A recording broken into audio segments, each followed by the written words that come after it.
expansion of liquid, expansion of liquid, Bangla heading করবি তরলের প্রসারণ। So to understand the liquid expansion বোঝার আগে আমাকে লিকুইড এক্সপেনশনের একটা প্র্যাকটিক্যাল করতে হবে। ধরে না একটা বড় বিকার আছে, মানে এত বড় আঁকছি, মানে এত বড় না, ইচ্ছা করে আঁকছি এত বড় যাতে বুঝতে পারিস আর কিছু। একটা বিকার আছে, সে বিকারটা তুই গ্লাস মেড হতে পারে, গ্লাস দিয়ে তৈরি, তাতে ইনিশিয়ালি এতটা জল আছে। ছবিটা তোরা সাইডে আঁকবি, ঠিক আছে, ছোট্ট করে। ইনিশিয়ালি ধরে নেই যে ও পয়েন্ট অব্দি আমার ওয়াটার আছে। এবার তুই কি করছিস, নিচ দিয়ে তুই হিট দিচ্ছিস, নিচ থেকে তুই হিট প্রোভাইড করছিস। তাহলে ফার্স্টে হিটটা কে পাবে বলতো? ফার্স্টে হিটটা ওই গ্লাস কন্টেনারটা পাবে, হ্যাঁ কি না? ফার্স্টে হিটটা ওই গ্যাস কন্টেনারটা পাবে। তাহলে গ্যাস কন্টেনারটা যদি হিটটা পায়, তাহলে গ্যাস কন্টেনারটা এক্সপ্যান্ড করবে। যদি ফার্স্ট থেকে এই কাছে আসছে, কন্ট্যাক্টে আসছে ওই কন্টেনারটা, গ্যাস কন্টেনার বলছি, সরি, লিকুইড কন্টেনার, তাহলে লিকুইড কন্টেনারটা এক্সপ্যান্ড করবে। আগের দিন আমরা পড়েছি যে হিট ইনক্রিজ করলে যে কোনো সলিড বডির ভলিউম এক্সপ্যান্ড করে বা ভলিউম ইনক্রিজ করে। তাহলে ও যদি এখন ইনক্রিজ করে যায়, তাহলে কি হবে, ওয়াটার লেভেল কিছুটা নেমে যাবে। তাহলে ওয়াটার লেভেল কোথায় চলে আসলো, নেমে বল এ তে চলে আসলো, ধর এ পয়েন্ট। নাও হিটটা কে পাবে, ভেতরে লিকুইডটা পাবে। নাও লিকুইড হিট বা টেম্পারেচারটা যেহেতু তার ইনক্রিজ হচ্ছে এখন, তখন সে কি করবে, এক্সপ্যান্ড করবে। তাহলে নাও এ এক্সপ্যান্ড হয়ে কোথা থেকে কোথা অবধি যাবে, ধর এ থেকে বি অবধি যাবে। হ্যাঁ, এ থেকে বি অবধি যাবে, ক্লিয়ার? তাহলে পুরো যদি এক্সপ্রেশনটা আমরা আরেকবার একটু দেখি, মানে আমরা একটু বলতে চাইছি, আরেকবার আমি রিভাইজ করছি, যে একটা কন্টেনার নিয়েছি, সেই কন্টেনারে একটা লিকুইড নিয়েছি, সেই কন্টেনারটাকে হিট করছি, তাহলে ইনিশিয়াল হিটটা কন্টেনার পাচ্ছে। তাহলে আগের দিন আমরা পড়েছি যে হিট পেলে যে কোনো সলিড বডি এক্সপ্যান্ড করে, তাহলে কন্টেনারটা এক্সপ্যান্ড করবে, তাহলে লিকুইড লেভেল ও থেকে নেমে এতে আসবে ইনিশিয়ালি, কারণ লিকুইডটা, কারণ কন্টেনারটা বড় হয়ে যাচ্ছে, তার ভলিউম বেড়ে যাচ্ছে, ইনক্রিজ করছে। এবার লিকুইডটা হিট পাবে, এরপর লিকুইডের মধ্যে হিট যাবে, লিকুইড এক্সপ্যান্ড করতে শুরু করবে। এবার জেনারেলি দেখা যায় যে লিকুইডের এক্সপানশন সলিডের এক্সপানশনের তুলনায় বেশি, ঠিক আছে, হাই। তাহলে লিকুইডের এক্সপানশন এবার কি হবে, এ থেকে বি অবধি হবে। তাহলে আমাকে বলতো অ্যাকচুয়ালি লিকুইড এক্সপ্যান্ড কতটা করলো, লিকুইড এক্সপানশন বা বাংলায় লিখবি তরলের প্রসারণ, সেটা কত থেকে কত অবধি বলতো, এ থেকে বি অবধি, কিন্তু একই, তাই তো, এ থেকে বি অবধি। এবার যদি তুই একজন, মানে এরকম হয় যে তুই ধর পরীক্ষাটা বসিয়ে দিয়ে, এক্সপেরিমেন্টটা করতে বসিয়ে দিয়ে চলে গেছিস কোথাও, বা তুই এই অবজারভেশনটা মাইনিউটলি করছিস না, বা খুব ভালোভাবে দেখছিস না তুই অবজারভেশনটা, ঠিক আছে, তুই ধর বসিয়ে দিয়ে চলে গেছিস, ঘুরে টুরে আসলি অনেকক্ষণ বাদে, তাহলে তোর তখন মনে হবে যে ওয়াটার বা লিকুইড তার এক্সপানশন কতটা হয়েছে, লিকুইড এক্সপানশন অ্যাপারেন্ট বা আপাত তরল প্রসারণ, আপাত তরল প্রসারণ, আর এটা হচ্ছে প্রকৃত তরল প্রসারণ উপরেরটা। তোর এটা মনে হবে দেখ ও থেকে বি হয়েছে। যদি আমি কন্টেনারের এক্সপানশনকে নেগলেক্ট করি, কন্টেনারের এক্সপানশনটাকে আমি কনসিডারই না করি, তাহলে আমার মনে হবে লিকুইড ইনিশিয়ালি ওতে ছিল, আমি যখন দেখছি লিকুইড এখন বিতে আছে, তাহলে আমার মনে হবে লিকুইড এক্সপ্যান্ড কতটা করলো, এইটুকুনি, ও থেকে বি অবধি। কিন্তু অ্যাকচুয়ালি তুই যদি কন্টেনারের এক্সপ্যানশনকে আবার ধরিস, কনসিডার করিস, তাহলে কিন্তু লিকুইড এক্সপ্যানশন এ থেকে বি অবধি। তো দ্যাটস ওয়াই কন্টেনারের এক্সপ্যানশন তুই কনসিডার করবি কি করবি না, তার উপর ডিপেন্ড করে কিন্তু লিকুইডের এক্সপানশনটা দেখ কনসিডার করা হচ্ছে। যদি কন্টেনারের এক্সপানশন ধরিস তাহলে এ থেকে বি, আর যদি কন্টেনারের এক্সপানশন না ধরিস তাহলে ও থেকে বি। তাহলে অবভিয়াসলি ও থেকে বিটা ধরা ঠিক না, মানে ওটা তো অ্যাপারেন্ট, ঠিক আছে। তো যাই হোক, আর রিয়েলটা বার করতে গেলে আমাকে অবভিয়াসলি কন্টেনারের এক্সপানশন মানে কনসিডার করতেই হবে। এই হচ্ছে লিকুইডের টু টাইপস অফ কনসিডার মানে expansion, one is apparent expansion and one is real expansion. Okay, so কোনো কোশ্চেন থাকলে বল যে দাদা এটা বুঝিনি, ভয় পেলে হবে না, বলে ফেল। আই থিঙ্ক প্রবলেম হওয়া উচিত না, তাও থাকলে বল। ওকে, নেই suppose. So we can write that AB is equal to, we can write OB plus OA. Okay. Now in both sides we are multiplying AB with capital A, or capital A লিখিস না, তুই লেখ S, লেখ S, capital S দিয়ে multiply করছি দুদিকে। And what is S? S is the area of the tube, মানে বা ক্ষেত্রফল লিখবি। হ্যাঁ, টিউবের বাংলায় লিখবি টিউবের ক্ষেত্রফল, যারা বাংলায় লিখছিস। এই যে টিউবটা আছে এর ক্ষেত্রফল হচ্ছে, ক্লিয়ার? এর ক্ষেত্রফলটা এই আমি ধরে নিচ্ছি। সো আমরা যদি AB ইনটু S করি তাহলে আমি কি পাচ্ছি? দেখ, AB is a length, এটা হচ্ছে লেন্থ। দেখ, AB is a length and S is a area. S তো আমরা এরিয়া কনসিডার করেছি। লেন্থ ইনটু এরিয়া কি দেবে? ভলিউম। সবাই জানিস তো এটা, লেন্থ ইনটু এরিয়া ভলিউম দেয়। যারা জানিস না তাদের জন্য একবার, বা যারা বুঝতে পারছিস না, ভলিউম মানে কি বল? Length into length into length, তিনটে লেন্থ তো, দুটো লেন্থ ইনটু লেন্থ কি বলা যায় বল? এরিয়া বলা যায় না? তাহলে লেন্থ ইনটু এরিয়াও কি দেবে বল? ভলিউম দেবে। ক্লিয়ার সবার? তাহলে এবি ইনটু এই টিউবের এরিয়া যদি আমি মাল্টিপ্লাই করি তাহলে কি দেবে বল? পুরো ভলিউমটা দেবে, যেটা এখন আমি সেট করেছি। তাহলে কি দিচ্ছে বল? রিয়েল এক্সপানশন দিচ্ছে, ওটা রিয়েল এক্সপানশন ভলিউম। কারণ এ থেকে বি অবধি ওটাই তো রিয়েল এক্সপানশন। ক্লিয়ার? আচ্ছা, OB into S, OB into S, এখান থেকে কি পাবো বল? OB into S plus OA into S, এগুলো লিখবি কিন্তু। হ্যাঁ, রিয়েল এক্সপানশনকে বাংলায় লিখবি হচ্ছে প্রকৃত প্রসারিত আয়তন। এই যে বাদিকে লেখা আছে রিয়েল এক্সপানশন ভলিউম, ওটা লিখবি প্রকৃত প্রসারিত আয়তন। আচ্ছা, what about OB into S? Now OB into S মানে কোন ভলিউমটা পাবো বল? এই ভলিউমটা, এইটুকুনি। ক্লিয়ার? তো এটা আমার কি দেবে? এগেন অ্যাপারেন্টটা দেবে, কারণ আমার অ্যাপারেন্টলি মনে হচ্ছে লিকুইড ও থেকে বিতে যাচ্ছে। তাহলে এটা হচ্ছে অ্যাপারেন্ট এক্সপানশন ভলিউম, বা অ্যাপারেন্ট এক্সপানশনও লিখতে পারিস, শুধু বাংলা লিখবি আপাত প্রসারণ, plus OA into S. OA into S মানে কোন জায়গাটা পাচ্ছিস বলতো? এইটা। কেউ বলতে পারবি ওএ ইনটু এস কি দেবে? কন্টেনারের এক্সপানশন। ওএ হয়েছিল কেন? ও পয়েন্টটা এ পয়েন্টে নেমেছিল কেন?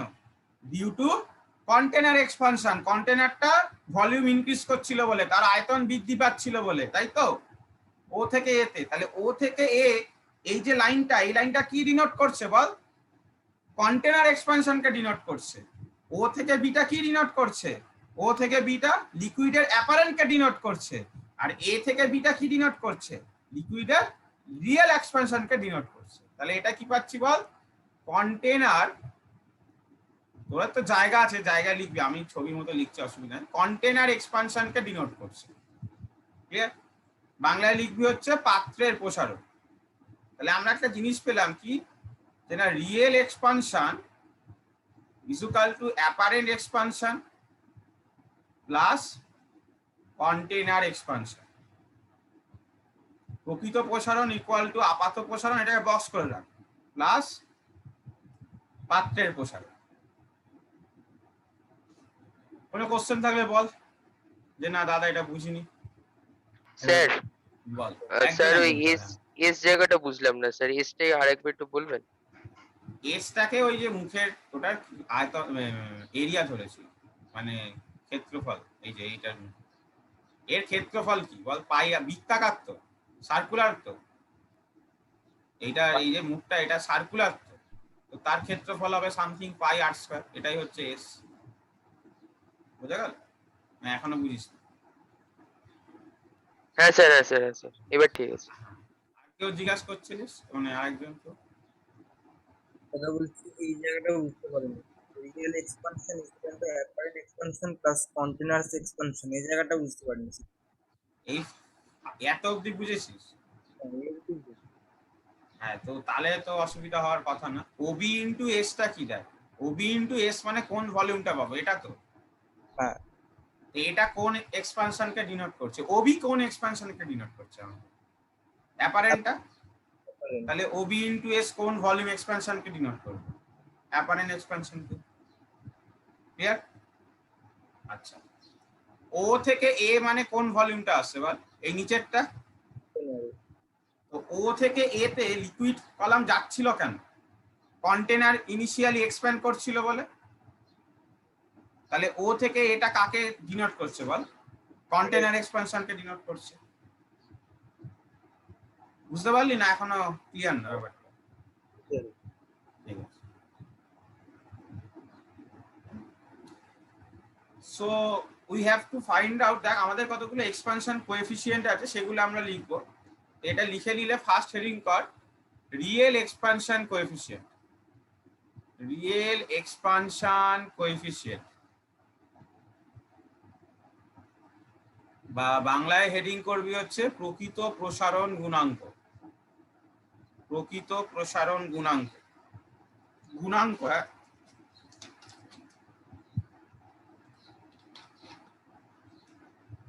আচ্ছা আমরা কি কনসিডার করছি যে T1 ডিগ্রি সেন্টিগ্রেডে লিকুইডের ভলিউম ছিল V1, টেম্পারেচার ইনক্রিজ করে T2 ডিগ্রি সেন্টিগ্রেড হয়েছে, ভলিউম হয়েছে V2। তাহলে V2 মাইনাস V1 আগের দিনের মতোই is proportional to V1 and is proportional to T2 minus T1, ঠিক আছে? is proportional to T2 minus T1। তাহলে আমরা যদি একসাথে লিখি then you can write V2 minus V1 proportional তুললে একটা কনস্ট্যান্ট আসবে, this constant is known as gamma r, this constant is known as gamma r। এটাকে একটা বক্স করবি, প্রপোর্শনাল বা সমানুপাতিক তুললে যে কনস্ট্যান্টটা তাকে গামা আর দিয়ে ডিনোট করা হয়েছে। আই থিঙ্ক তোরা গামা সাইনটা উচ্চারণ তো জানিস। তো এটাকেই বলা হচ্ছে কি না রিয়েল এক্সপানশন কোএফিসিয়েন্ট বা প্রকৃত প্রসারণ গুণাঙ্ক, যেটা কিনা কার উপর ডিপেন্ডেন্ট না নেচার অফ দ্য লিকুইডের উপর ডিপেন্ডেন্ট। মানে লিকুইডটা কি নিয়ে তুই এক্সপেরিমেন্টটা করছিস, মানে ওয়াটার নিলে একরকম, অন্য কোনো লিকুইড নে কেরোসিন নিলে একরকম, অন্য যে কোনো, যদি তুই অয়েল নিস কোনো তেল নিস তাহলে একরকম হবে, মানে পুরো লিকুইডের উপর ডিপেন্ডেন্ট, মানে লিকুইডের নেচারের উপর ডিপেন্ড করবে। তার nature of the liquid dependent, বাংলায় লিখি ব্র্যাকেটে যে তরলের প্রকৃতির উপর নির্ভর করে, তরলের প্রকৃতির উপর নির্ভর করে, ঠিক আছে?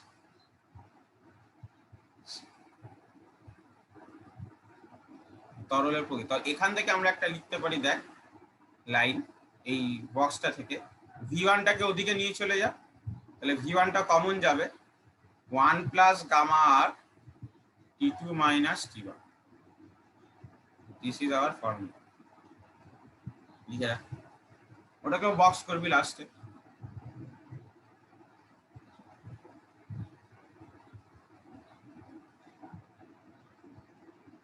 কোনো কোশ্চেন হলে বল, এটা থাকা উচিত না, এটাতে এমনি ম্যাথামেটিক্স করেছি আমরা, বেশি কিছু করি।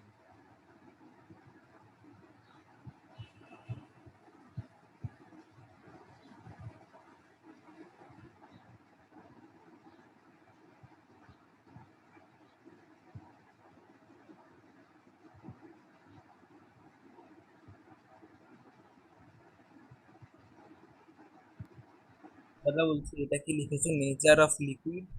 ডিপেন্ডেন্ট। এই ডোনা শুনতে পাচ্ছিস না? মাঝে নেটওয়ার্ক প্রবলেম করছিল, কিছু শুনতে পাইনি তখন। ও ঠিক আছে, প্রথম দিকটা তুই রেকর্ডিংটা দেখিস, প্রবলেম হলে আমায় মেসেজ করিস, ঠিক আছে? ঠিক আছে। ওয়াইফাই লাগালো তো তোদের বাড়িতে, তাও প্রবলেম করছি না তো? হ্যাঁ জানি না, পুরো শুনতে পাচ্ছিলাম না, মনে হয় ব্লুটুথে প্রবলেম হচ্ছিল হেডফোনে। ওকে, তো এটা আমরা রিয়েল এক্সপানশনটা পড়লাম। এবার আমরা অ্যাপারেন্ট এক্সপানশন করব। তো make a next heading apparent expansion coefficient বা আপাত প্রসারণ গুণাঙ্ক। অ্যাপারেন্ট এক্সপানশন কোএফিসিয়েন্ট বা আপাত প্রসারণ গুণাঙ্ক।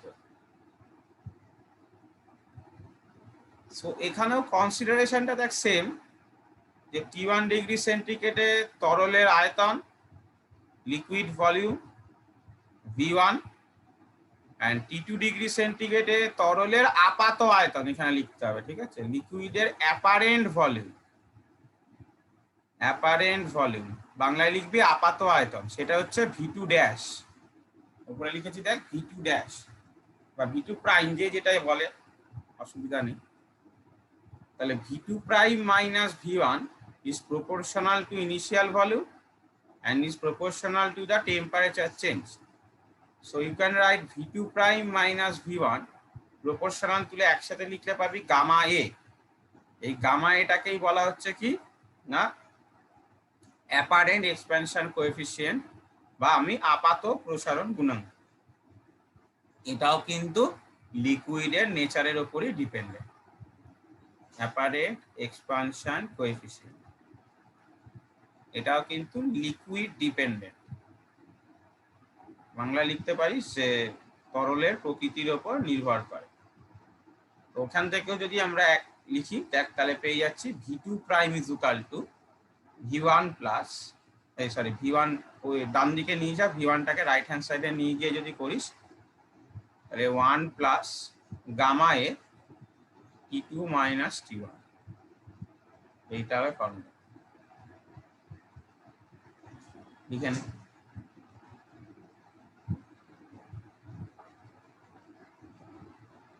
সেম জিনিস, শুধু এক্সপানশনটাকে আমরা অ্যাপারেন্ট ধরেছি, আর কিছু না। এক্সপানশনটাকে আমরা অ্যাপারেন্ট কনসিডার করেছি, আর কিছু না।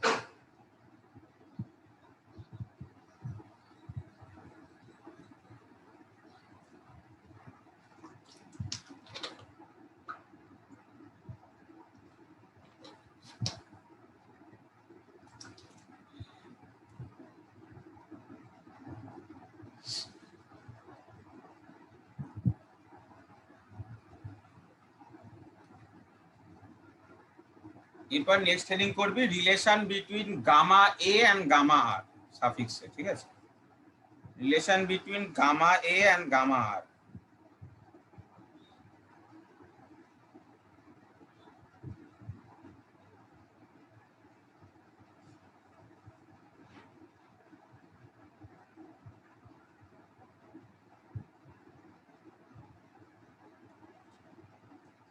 কার একটা ভিডিও অন আছে, অফ কর ওটাকে।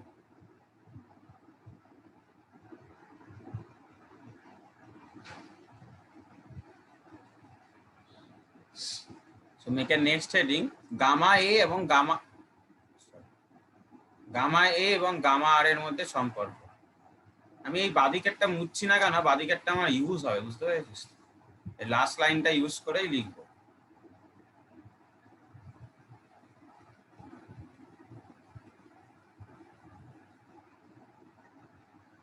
Relation between gamma A and gamma R. So gamma R মানে সেটা অ্যাপারেন্ট এক্সপানশনকে ডিনোট, সরি গামা আর মানে সেটা রিয়েল এক্সপানশনকে ডিনোট করছে বা অ্যাকচুয়াল যে এক্সপানশনটা হচ্ছে। On the other side gamma এটা আমার দেখ অ্যাপারেন্ট বা আপাত প্রসারণটাকে ডিনোট করছে। তাহলে আমরা একটা রিলেশন আগে থেকে বার করে রেখেছিলাম যে real expansion equal to apparent expansion plus container expansion. Real expansion equal to apparent expansion plus container expansion, ঠিক আছে? তাহলে রিয়েল এক্সপেনশনের ফর্মুলা থেকে যদি আমি বসাই তাহলে কি বসাতে পারি বল? V2 ইকুয়াল টু কি বসাচ্ছিলাম বল? V1 ইন্টু 1 প্লাস গামা আর T2 মাইনাস T1, হ্যাঁ কি না? রিয়েল এক্সপেনশনে V2 এটাই ভ্যালু ছিল। অ্যাপারেন্ট এক্সপেনশনে V2 এর ভ্যালু কত ছিল বল? V1 ইন্টু 1 প্লাস গামা এ T2 মাইনাস T1। এটা অ্যাপারেন্ট এক্সপেনশনে ছিল। তোরা বড় করে লিখবি, ঠিক আছে? আচ্ছা, আই থিঙ্ক ছবিটা তো আর দরকার নেই, তোদের আঁকা হয়ে গেছে, তাহলে একটু মুছে দিচ্ছি, তাহলে আমার জায়গাটাও পেয়ে যাবে। এটা একটা লাইনেই লিখতে হবে কিন্তু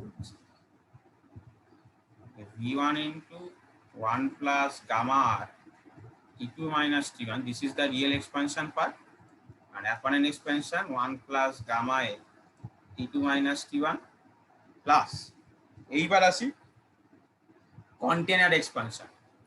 ইনিশিয়ালি ভাব, ইনিশিয়ালি লিকুইডেরও যা ভলিউম ছিল কন্টেনারের ভলিউম সেম ধরা হচ্ছে, ঠিক আছে? লিকুইডেরও যা ভলিউম কন্টেনারের ভলিউম সেম ধরা হচ্ছে। তাহলে কন্টেনারের এক্সপানশনকে আমি কি লিখতে পারি? v1 into 1 plus গামা, শুধু গামা t2 minus t1। কোথা থেকে লিখলাম? আগের দিন ভলিউম এক্সপানশনে যা, আগের দিনের ভলিউম এক্সপানশনে যা। একটা সলিডের এক্সপানশনের জন্য আরেকবার আমি বলে দিচ্ছি, আগের দিনের সলিড এক্সপানশনের ফর্মুলা কি ছিল? v2 is equal to v1 into 1 plus gamma t2 minus t1। যেখানে গামাটাকে কি বলা হচ্ছিল বল? স্যার আয়তন আয়তন প্রসারণ গুণাঙ্ক প্রসারণ বা গুণাঙ্ক। Volume expansion coefficient of A solid body, তাই তো? সলিড বডির ভলিউম এক্সপানশন কোএফিসিয়েন্ট। সব জায়গা থেকে দেখ সব কেটে যাচ্ছে, v1টা কেটে যাচ্ছে, 1টা কেটে যাচ্ছে, t2 minus t1টাও কেটে যাচ্ছে। আমি কিন্তু একটা স্টেপ জাম্প করছি। আশা করি তোরা ম্যাথমেটিক্সে ভালো, ঠিক আছে? মানে v1টা আগে কাট, তাহলে দেখ সব দিক থেকে 1 প্লাস গামা আর ওইগুলো পাবি, ঠিক আছে? তারপর 1টা কাটবি। আই থিঙ্ক আমি হোপ করে নিচ্ছি না, ঠিক করেই দিতে হবে। কেউ বুঝবি কেউ বুঝবি না। v1টা দুদিক থেকে কেটে দিচ্ছি।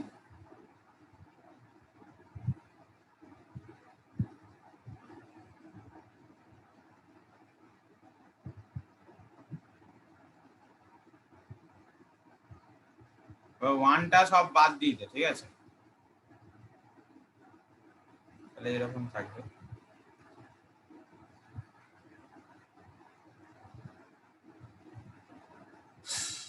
না t2 minus t1টা অমিট করতে পারিস। তাহলে রিলেশনটা পাচ্ছিস কি? Gamma r equal to gamma a plus gamma. এবার এই লাস্টের গামাটাকে অনেকে গামা s বলেও লেখে, ঠিক আছে? গামা s মানে হচ্ছে সলিডের এক্সপানশন কোএফিসিয়েন্টকে ডিনোট করার জন্য।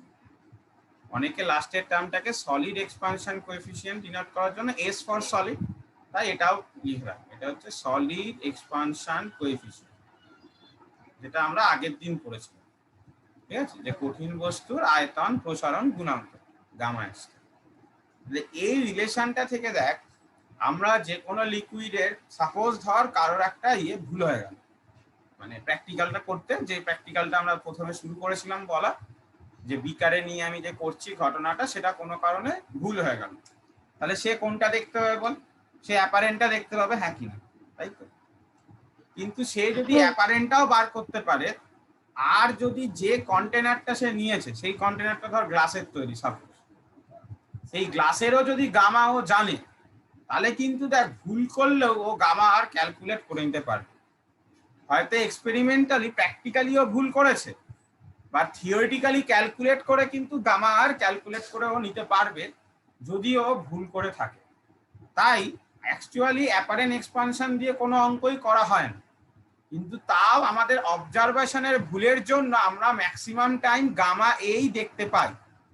কেন অবজারভেশন? মানে অতক্ষণ ধরে কেউ অবজার্ভ করে না, এবং এই জিনিসটা খুব কুইক হয়, বুঝতে পেরেছিস তো?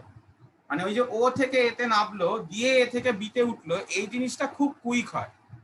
এই যে এতে নামবে ইনিশিয়ালি, তারপর বিতে উঠবে, তো ও থেকে এতে নামাটা হচ্ছে আমার অ্যাপারেন্ট, মানে পাত্রের প্রসারণ বা কন্টেনারের এক্সপানশন, আর এ থেকে বিটা ওঠা ডাইরেক্ট হচ্ছে লিকুইডের এক্সপানশন, আর শুধু ও থেকে বিতে ওঠা হচ্ছে আমার শুধু রিয়েল এক্সপানশনের গল্প। এই ঘটনাটা এত র্যাপিড হবে যে অনেক সময় ভুল, ম্যাক্সিমাম ক্ষেত্রে ভুল হতে পারে, বাট গামা এও যদি তুই ক্যালকুলেট করতে পারিস, that you can easily calculate gamma, মানে তোর কোনো অসুবিধা হবে না, ঠিক আছে? তো কোনো কোশ্চেন থাকলে বল, না দাদা এটা প্রবলেম আছে। দাদা বলছি লাস্টের এই স্টেপটা বুঝতে পারিনি। কোন দিকটা বল? কোন লাইন ইকুয়েশনটা বল, তাহলে বলতে পারবো। এইটা এখানে আন্ডারলাইন করি, এটা বুঝেছিস? এটা বুঝি। এটা তো সেম জিনিস, যেহেতু এটা কন্টেনারের এক্সপানশন কোএফিসিয়েন্ট এল পার্টটা, তো কন্টেনারটা সলিড মেটেরিয়াল দিয়েই তৈরি হয়, সেই জন্য এস লেখা হয়েছে, আর কিছু না। এস ফর সলিড, আর কিছুই বোঝানো হচ্ছে। বুঝলি না? বুঝলি না?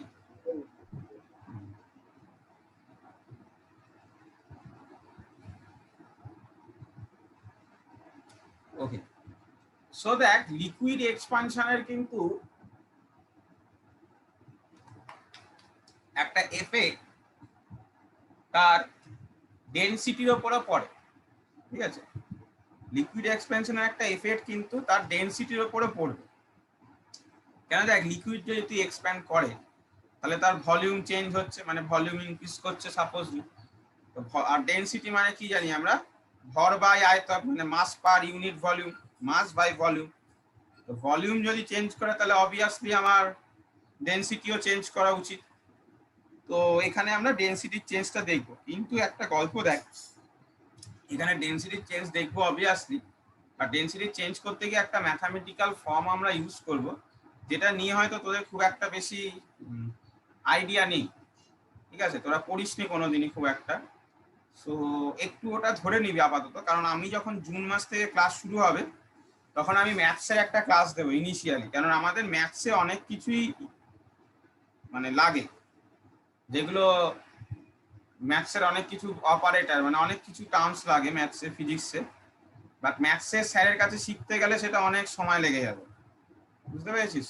তো অনেক, আমি শুধু বেসিক জায়গাগুলো একটু শিখিয়ে রাখবো। তো ওটা আমরা জুন মাস থেকে ফার্স্ট ক্লাস ওটাই আমাদের হবে।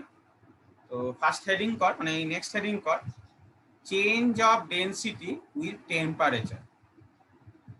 উষ্ণতার সাহায্যে ঘনত্বের পরিবর্তন, উষ্ণতার সাহায্যে ঘনত্বের পরিবর্তন, বাংলায় হেডিং করবি change of density with temperature, উষ্ণতার সাথে ঘনত্বের পরিবর্তন।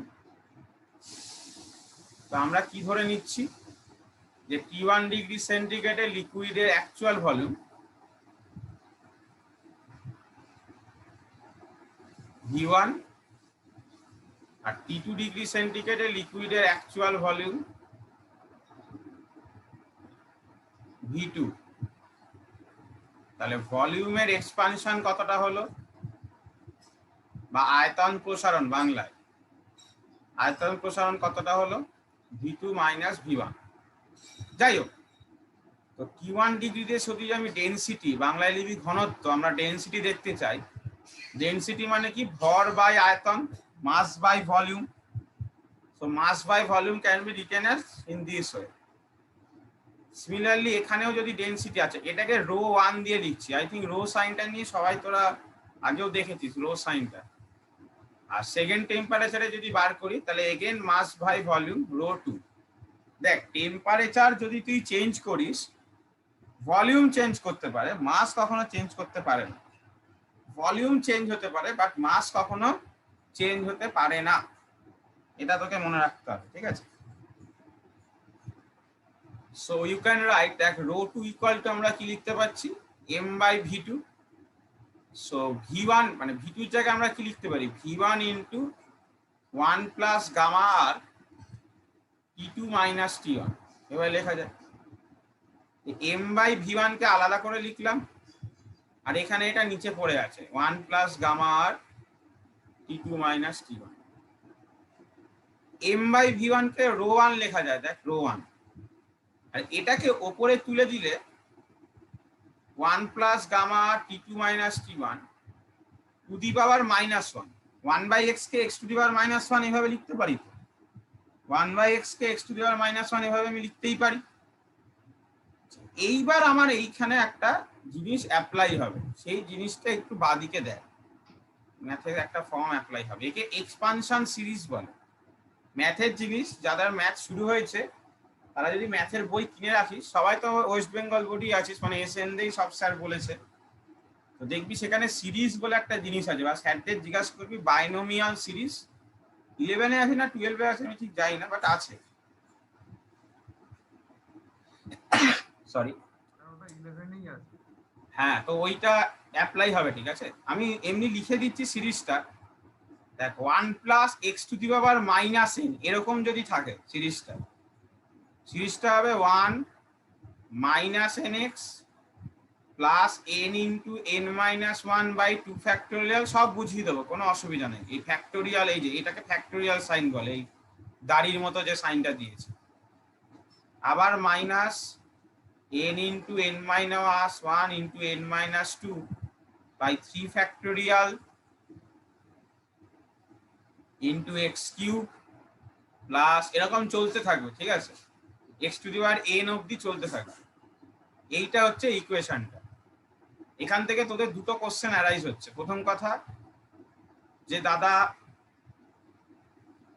যে এটা কি করে হচ্ছে, মানে এই ইকুয়েশনটা তুমি কি করে বলছো মেনে চলছে, ঠিক আছে। তো একটা আমি ছোট এক্সাম্পল দেখাচ্ছি, তাহলে তোরা হয়তো বুঝতে সুবিধা হবে। মানে এটা তোরা এতদিন ইউজ করতিস, কিন্তু তোরা জানতিস না যেটা ইউজ করছিস। 1 plus x to the power, hello দাদা, হ্যাঁ বল। বলছি এই ডট ডটটা কি জিনিস? এই মানে এখানে আরো টার্ম আছে, মানে এরপরের টার্মটা এক্স গেল, তারপরে এক্স স্কয়ার গেল, তারপরে এক্স কিউব, তারপরে x to the power 4, x to the power 5, x to the power 6, এরকম চলতে থাকবে। এন এর উপর ডিপেন্ড করবে যে কত অবধি চলবে, বুঝতে পারলি? এনটা যদি 30 হয় তাহলে এক্স টু দি পাওয়ার 30 অবধি হবে। এনটা যদি 40 হয় এক্স টু দি পাওয়ার 40 অবধি হবে লাস্ট টার্মটা। হ্যাঁ বল। আর স্যার এই একবার n হবে, একবার n ইনটু n মাইনাস 1 এরকম কি মানে চলতে থাকবে? হ্যাঁ, মানে প্রত্যেকবার এক করে কমবে। তারপরে দেখ n into n minus 1 into n minus 2, তারপরে একটা করলে n into n minus 1 into n minus 2 into n minus 3, বুঝতে পারলি তো? হ্যাঁ স্যার, হ্যাঁ স্যার। হ্যাঁ, শেষে গিয়ে খালি x to the power n থাকবে। হ্যাঁ, একদম লাস্ট টার্ম। আচ্ছা, এর আরেকটা উদাহরণ তোদের, আরেকটা ফর্মুলা লেখাচ্ছি, দুটো ফর্মুলা লিখে রাখ। একটা তো পাওয়ারে মাইনাস থাকলে কি হবে, আর একটা পাওয়ারে যদি প্লাস থাকতো কি হবে। প্লাস থাকলে একই হবে, সব প্লাস হবে, একই এক্সপ্রেশন, শুধু প্লাস হবে সব কটা। আর মাইনাস থাকলে অল্টারনেটিভলি প্লাস মাইনাস হবে, ঠিক আছে।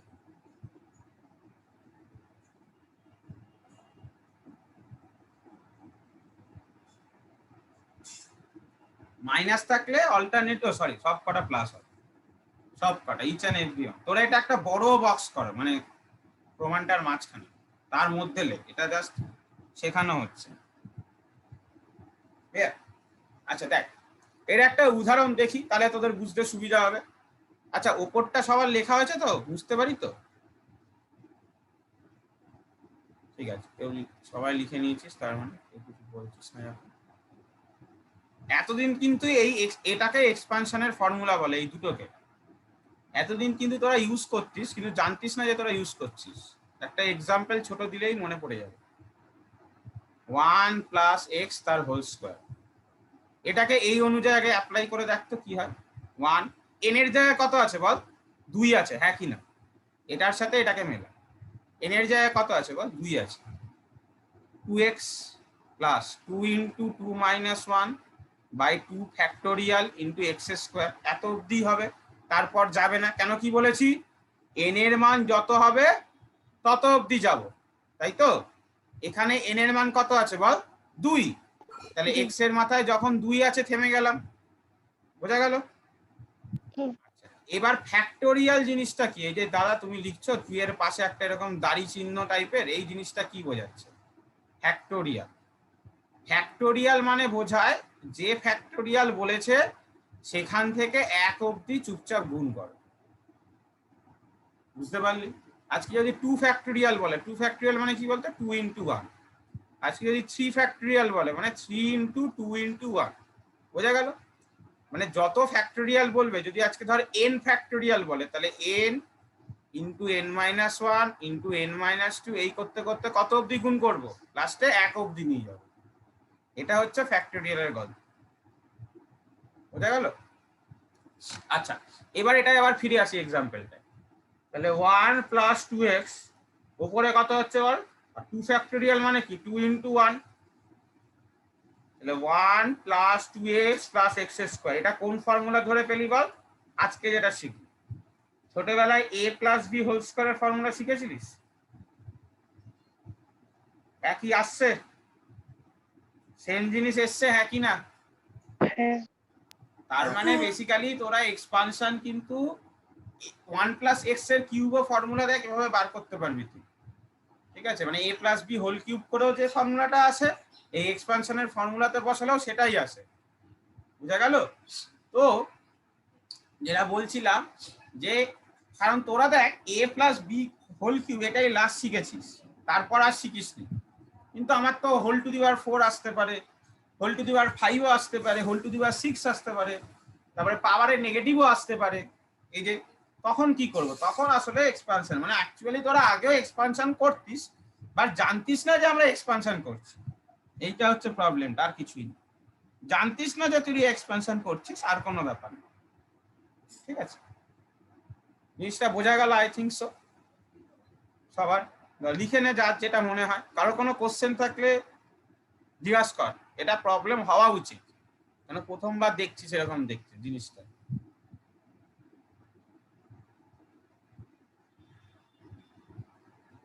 ওকে, এইবার আমরা যেখানে আমাদের প্রুফটা ছেড়ে এসেছিলাম সেখানে ফিরে যাই। আচ্ছা না, এখানে আর একটা জিনিস বোঝানোর আছে, বুঝিয়ে নি, তারপর ওটাই ফিরে যাব। আচ্ছা, তো এক্সপেনশন ফ্যাক্টোরিয়ালটা একবার বলবে? হ্যাঁ, যে কোনো ফ্যাক্টোরিয়াল মানে ওটা থেকে 1 করে কমাবি কত অবধি? 1 অবধি দিয়ে গুণ করে দিবি সংখ্যাগুলো। 5 ফ্যাক্টোরিয়াল মানে 5, তারপর একটা কত হবে? 5 - 1 4, তারপর এটা 5 - 2 3, 5 - 3 4, 5 - 4 1 চলে আসলো। এবার গুণ করো, মানে 5 × 4 × 3 × 2 × 1। এবার n ফ্যাক্টোরিয়ালটাকে ওভাবেই লিখেছি, দেখ n × n - 1 n - 2 এরকম যতগুলো থাকবে কতক্ষণ অবধি, লাস্টে যতক্ষণ না 1 আসছে ততক্ষণ অবধি গুণ করতে থাকবে। n এর ভ্যালু যা ইচ্ছা হতে পারে সেই হিসাবে বসাবি, বোঝা গেল এবার? স্যার হ্যাঁ বল। স্যার লাস্টে একই কেন, মানে 1 কেন, ওর পর কেন যাব না, মানে মাইনাসেও কেন যাব না? না, এটাই নিয়ম। এরপরে তো গেলে ও। 0 0 আসলে তো সবই 0 0 দিয়ে গুণ করলে আর কি পড়ে থাকবে? হ্যাঁ হ্যাঁ তাহলে তো হ্যাঁ সব হ্যাঁ, তাই তো, ফ্যাক্টোরিয়ালই 0 0 দিয়ে। পাবে, বোঝা আচ্ছা। গেল? তো সরি, এরপর যে টার্মটা আসছে, মানে যেটা আমি তোদের বোঝানোর জন্য এত কিছু বলছি সেই জিনিসটা দেখ, সেটা হচ্ছে এই যে টার্মটা, এই যে এক্সপ্রেশনটা, আজকে এই এক্সপ্রেশনে এটাকে এক্সপ্রেশন নাম্বার 2 দিয়ে লিখছি। এক্সপ্রেশন নাম্বার 2 তে যদি x এর ভ্যালুটা 1 এর থেকে অনেক ছোট হয়, x এর ভ্যালুটা 1 এর থেকে অনেক ছোট হয়, তখন x² and their higher terms, x² and their higher terms are negligible। বাংলায় লিখবি x² এবং তাদের উচ্চ টার্মসের বাংলা জানি না, টার্মসের বাংলা টার্মস লেখ, কোনো যায় আসে না, সেগুলো নগণ্য, ঠিক আছে? উচ্চ টার্মস গুলো নগণ্য। মানেটা কি? যেটা আমি আগের দিনও বলছিলাম, আজকে সেই কথাটা আবার রিপিট করছি। এক্স এর ভ্যালু যদি খুব কম হয়, মানে দশমিকে হয়, আজকে ধর এক্স এর ভ্যালু এরকম 4টে 0 1, এটা এক্স এর ভ্যালু, তাহলে x² এর ভ্যালু কত হবে বলতো? 9টা 0 1, তাহলে আরো কম হলো। x³ এর ভ্যালু আরো ছোট হবে, x⁴ এর ভ্যালু আরো ছোট হবে, মানে যত তুই হায়ার টার্মসে যাবি আরো ভ্যালু কি হতে থাকবে বল? ছোট হতে থাকবে। তা সেটা ধরা আর না ধরা একই ব্যাপার, সেটাকে যোগ করা আর না যোগ করা অলমোস্ট সেম। তার মানে 1 + x⁻⁻n, এটা কিরকম হয়ে যাবে বল? 1 - nx হয়ে যাবে। কেন? এরপরে যে টার্মটা আছে x², তারপরে আছে x³ x⁴ x⁵, এগুলো কি হয়ে যাবে? নেগলিজেবল হয়ে বাদ হয়ে যাবে। কিন্তু কন্ডিশনটা কি, শর্তটা কি? যে x এর ভ্যালুকে 1 এর থেকে ছোট হতে হবে, তাহলে এটা সম্ভব, না হলে হবে না। x এর ভ্যালুকে 1 এর থেকে স্মল হতে হবে, তাহলে এটা সম্ভব। তো এবার তোর এই এক্সপ্রেশনটা এমনি দেখে কি মনে হচ্ছে? দেখ, তোর দেখে মনে হচ্ছে না ওপরে যে জিনিসটা ছিল, পাওয়ারটা যেটা ছিল সেটা নিচে এসে গুণ হয়ে গেছে, এরকম মনে হচ্ছে? তো এরকমও মনে রাখতে পারিস অনেকে, যদি শর্টকাটে মনে রাখতে চাস যে কিভাবে মনে রাখবো, যে x এর ভ্যালু যখন খুবই ছোট হবে তখন 1 + x এর whole to the power minus n কি হবে, শুধুমাত্র 1 মাইনাস এন এক্স, যে পাওয়ারটা নিচে নেমে যাবে। আসল কারণটা হচ্ছে এটা। কোশ্চেন থাকলে বল। কেন বাদ দিচ্ছি এটা সবার ক্ষেত্রে ক্লিয়ার হচ্ছে কিনা একটু দেখে নি। কেন আমরা জিনিসটাকে বাদ দিয়ে দিলাম সেটা সবার ক্ষেত্রে ক্লিয়ার হচ্ছে কিনা একটু দেখ। হ্যাঁ বল। মানে সব ক্ষেত্রে 1 মাইনাস nx ওটা অ্যাপ্লিকেবল হবে না, তাই তো? না, মানে যদি শুধু এক্স x এর যদি ভ্যালু হ্যাঁ 1 এর থেকে কম হয় তখনই লিখতে পারবো। যদি আজকে এক্স এর ভ্যালু 2 হয়, এই যে এটা এরকম যদি আজকে করতাম ধর 1 plus 2 two the power minus 2, এখানে হবে না, এখানে ভেঙে ভেঙে লিখতে হবে, যা আসবে তাই। ঠিক আছে? আচ্ছা আচ্ছা, হুম হুম, বুঝতে পেরেছি। আর আজকে যদি এরকম হয় যে 1 প্লাস 0.0001 তার মাইনাস, এটা করলে এইটা আসবে 2 ইন্টু 0.00, বুঝতে পারলি? এক্স এর ভ্যালুটা 1 এর থেকে অনেক ছোট। আচ্ছা, এইসব কেন করলাম দেখ। এবার এক্সপ্রেশনটায় ফিরে যা, আমাদের প্রুফটা। এখানে যা লেখার তোদের নিজস্ব লিখে নে, যা নিজের মতো লেখা লিখে নে। এটা আমার ফিজিক্সের মধ্যে না, অঙ্কের পার্ট, বাট লিখে নে। স্যার 1 থেকে অনেক ছোট হতে হবে না অল্প ছোট হলেই হবে? মানে ওই অনেক ছোট ওখানটায় 4টে শূন্য না হয় যদি একটা শূন্য হয় তাতেও না, কি এটা হবে না, হবে? হবে না, হবে না। 10 টু দি পাওয়ার মাইনাস 3 অর্ডারে ছোট হতে হবে মোটামুটি।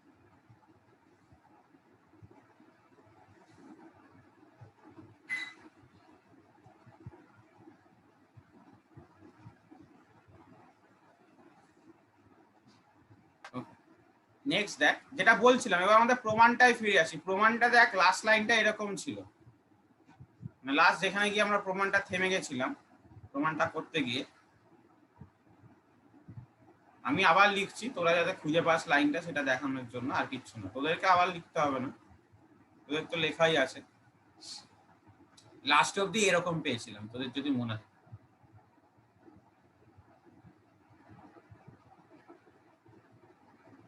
এই লাইনটাকে একটু লক্ষ্য কর, বুঝতেই পেরে গেছিস যে কেন আমরা এটা করছিলাম।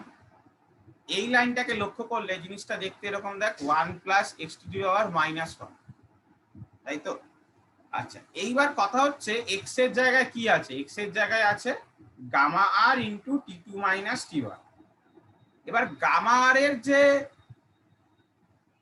মানে ভ্যালু, সেটা generally 10 to the power minus 5 থেকে 10 টু দি পাওয়ার মাইনাস 6 অর্ডারে হয়, মানে সামথিং ভ্যালু ইন্টু, আমি বলছি মানে ধর হতে পারে কারোর value 1.5 into 10 to the minus 6 এরকম হতে পারে কোনো লিকুইডের জন্য, কোনো লিকুইডের জন্য আবার 2 ইন্টু 10 টু দি মাইনাস 5 হতে পারে। যাই হোক, মানে এক একটা ভ্যালু হতে পারে।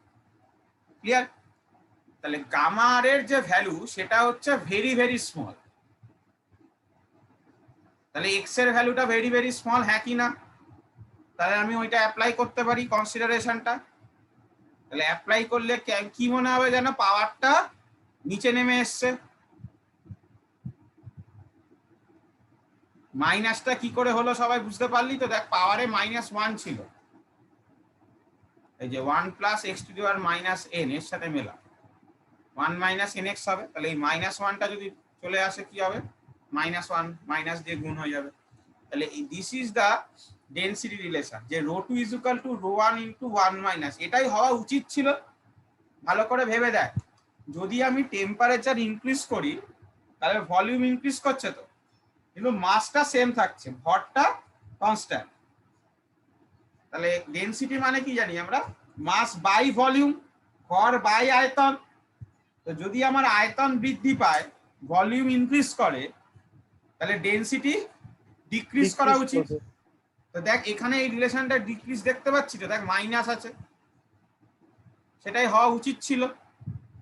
এই জিনিসগুলো কিন্তু একটু দেখবি, এগুলো ছোট ছোট গল্প হয়তো, কিন্তু জিনিসগুলো মিলিয়ে দেখবি যে আমি যেটা জানি সেটা কি আদৌ ঠিক প্রমাণিত হলো, প্রুভ হলো, সেটা আদৌ রিলেশনটা আসলো কিনা, সেটা আমাকে দেখতে হবে। যে না, আমার আদৌ ডিক্রিজ করছে রিলেশনটা, থেকে আমার বার করে বসে থাকলে হবে না। এগুলো ছোট ব্যাপার, কিন্তু একটু দেখবি ব্যাপারটা। যাই হোক, এই হচ্ছে গল্প গেল, তো ডেনসিটির গল্পটা গেল।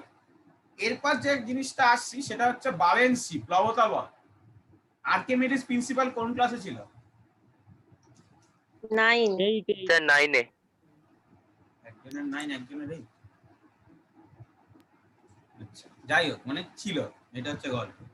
মানে 8 থেকেই শুরু হয়েছিল, 9 একটু বেশি বাড়িয়ে দিয়েছিল।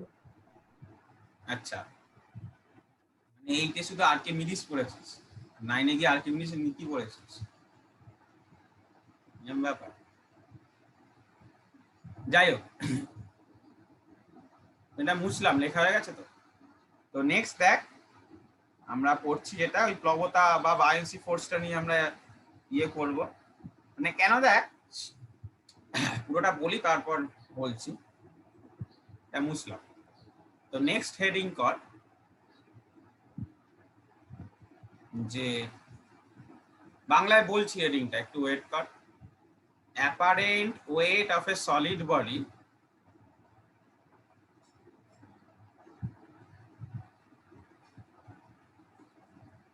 Immersed in a liquid.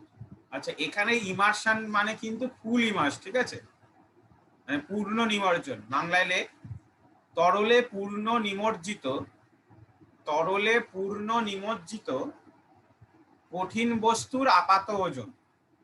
তরলে পূর্ণ নিমজ্জিত কঠিন বস্তুর আপাত ওজন। Apparent weight of A solid body immersed in a liquid, মানে পুরো ডুবিয়ে দিয়েছি, ডুবিয়ে দিয়ে তারপর ওই সলিড বডিটাকে গরম করছি। বোঝা গেল গল্পটা? তাহলে আমার বায়োন্সি ফোর্স কিভাবে চেঞ্জ হবে। তা আগে কেন বায়োন্সি ফোর্স কাজ করে সেটা আগে দেখি। আগে বেসিক যেটা তোদের বললাম যে আর্কিমিডিস যেটা ছিল, যে একটা কন্টেনারে লিকুইড নিয়েছো ভাই, ভালো কথা, একটা সলিড বস্তু বা সলিড বডি তুমি ফুললি ইমার্সড করে দিয়েছো, ফুললি ইমার্সড। তাহলে এর ওপর কি কি ফোর্স কাজ করছে? বডিটার ওয়েট নিচের দিকে, আর বায়োন্সি ফোর্স বা প্লবতা বল যাকে বলে সেটা উপরের দিকে। তাহলে আপাত ওজন কত? ডবল পি হবে, অ্যাপারেন্ট ওয়েট বা আপাত ওজন, না ডাব্লু মাইনাস বি। এটা তোরা পড়েছিলিস 9-এ, যে কোনো লিকুইডের মধ্যে যদি আমি কোনো সলিড বডিকে ইমার্সড করি তাহলে সলিড বডিটার কি হয় বল? ওয়েট কমে যায়, ডিক্রিজ করে। এখানে একে আপাত ওজন হ্রাস বা অ্যাপারেন্ট ওয়েট লস বলে, আই থিঙ্ক তোদের মনে আছে। আচ্ছা, এই বায়োন্সি ফোর্স বা যেটা প্লবতা বল, এই বি এর ভ্যালুটা কি কি বিষয়ের উপর নির্ভর করে বলতে পারবি? বি ডিপেন্ডস অন, বি নির্ভর করে দুটো জিনিসের উপর। নাম্বার 1 হচ্ছে ভলিউম অফ দ্য সলিড, আর নাম্বার 2 হচ্ছে ডেনসিটি অফ লিকুইড।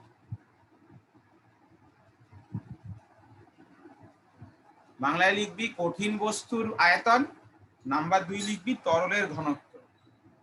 কঠিন বস্তুর আয়তন আর নাম্বার 2 লিখবি তরলের ঘনত্ব। বেসিক্যালি বি এর এক্সপ্রেশনটা হয় এরকম, তোদের যদি মনে থাকে, V into rho L into জি।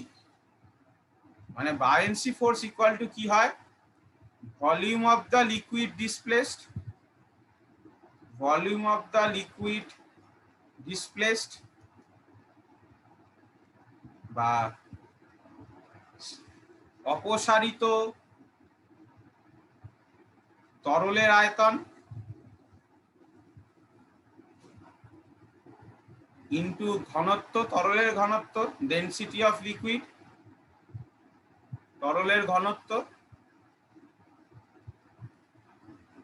ইন্টু স্মল জি। এটা তো সবাই জানিস যে অ্যাক্সিলারেশন ডিউ টু গ্র্যাভিটি বা অভিকর্ষজ ত্বরণ যাকে বলছে।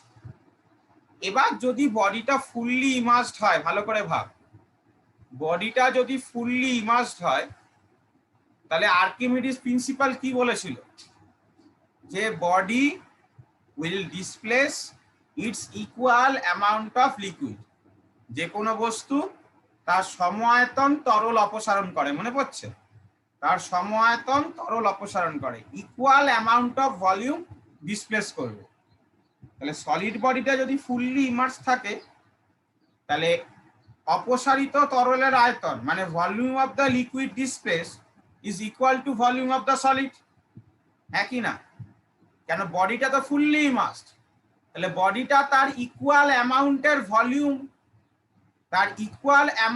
ভলিউম লিকুইডকে ডিসপ্লেস করবে, তার ইকুয়াল বা সম আয়তন তরলকে অপসারণ করবে। তাহলে অপসারিত তরলের আয়তন ডিসপ্লেস লিকুইডের ভলিউম আর বডির ভলিউম সেম, বোঝা গেল তো? সেই জন্য বিটা কার উপর ডিপেন্ড করে, সলিড বস্তুটার আয়তন আর লিকুইডের ডেনসিটিটার উপর। এইবার গল্পটা আমরা আসছি যে আমাদের হিট। এবার দেখ হিট দিলে দুটো ঘটনা ঘটতে পারে। কি? এই যে জল নিয়েছি, ভেতরে যে জল আছে, তরল আছে, জল বা যে কোনো লিকুইড ধরতে পারিস, সেই লিকুইডের এক্সপানশন হবে, হ্যাঁ কি না? আমরা এতক্ষণ করলাম। হ্যাঁ হবে। লিকুইডের যদি এক্সপানশন হয় তাহলে লিকুইডের ডেনসিটি চেঞ্জ করছে, হ্যাঁ কি না? লিকুইডের ডেনসিটি চেঞ্জ আমরা একটু আগে দেখলাম। তাহলে লিকুইডের ডেনসিটি যদি চেঞ্জ করে যায়, ভালো করে দেখ, বায়োয়েন্সি ফোর্স চেঞ্জ করবে। বায়োয়েন্সি ফোর্স যদি চেঞ্জ করে যায়, অ্যাপারেন্ট ওয়েট চেঞ্জ করবে। বোঝা গেল সবার? এবার আমরা সেটার এক্সপ্রেশনটা দেখব। আরেকবার বলে দিচ্ছি, হিট ইনক্রিজ করলে লিকুইড এক্সপ্যান্ড করবে, তাহলে লিকুইডের ডেনসিটি চেঞ্জ করবে, তাহলে বায়োয়েন্সি ফোর্স বা প্লবতা বল চেঞ্জ করবে, তাহলে অ্যাপারেন্ট ওয়েট চেঞ্জ করবে। সব কিন্তু ইন্টার রিলেটেড আছে, ঠিক আছে? তো তোরা এর নিচেই লিখবি, আমি মুছছি না এখনো, যে আমরা কি লিখছি। ধরে নিলাম wait of the solid body in air হচ্ছে ডাব্লিউ। বাংলায় লেখ বায়ুতে কঠিন বস্তুর ওজন W.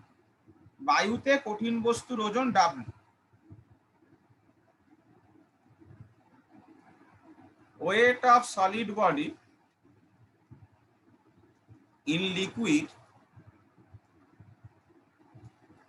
at T1 degree centigrade, এটা W1। বাংলায় লিখবি T1 ডিগ্রি সেন্টিগ্রেড উষ্ণতায় তরলে নিমজ্জিত কঠিন বস্তুর ওজন। T1 ডিগ্রি সেন্টিগ্রেড উষ্ণতায়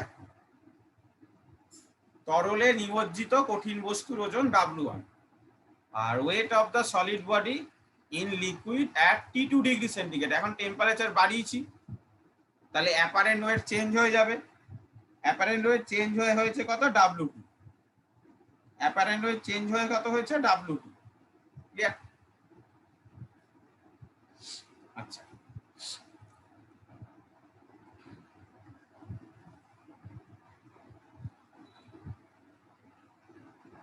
তাহলে next line, at T1 degree centigrade buoyancy force, বাংলায় লিপি T1 ডিগ্রি উষ্ণতায় প্লবতা বল, বায়োয়েন্সি ফোর্স কত হচ্ছে? W minus W1। কি করে পেলাম? মনে কর অ্যাপারেন্ট ওয়েট মানে কি ছিল? W minus B। তাহলে B মানে কত? W minus apparent wait.